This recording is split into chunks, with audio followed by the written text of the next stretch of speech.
วียงเป็นหัวหน้าแผนกงานเนาะของการตลาดค่ะพระเจ้าเป็นคนที่หาวหัน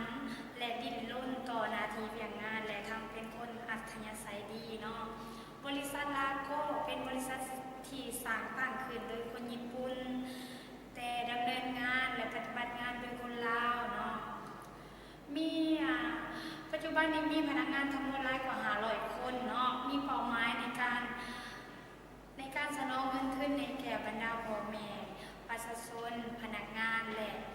ธุรกิจขนาดน้อยเนาะซึ่งบริษัทก็ได้มีการขยายสาขาหลายแห่งเนาะในทั่วประเทศสำหรับผลิตภัณฑ์ของเฮาเนาะของบริษัทแบ่งออกเป็น2ประเภทเนาะคือหับจำทะเบียนรถและผ่อนรถเนาะซึ่งได้ทั้งรถจักรและรถใหญ่นอกจากนั้นพวกเขายังหักตัวแทนแนะนำลูกค้าเนาะเพียงแต่ทาน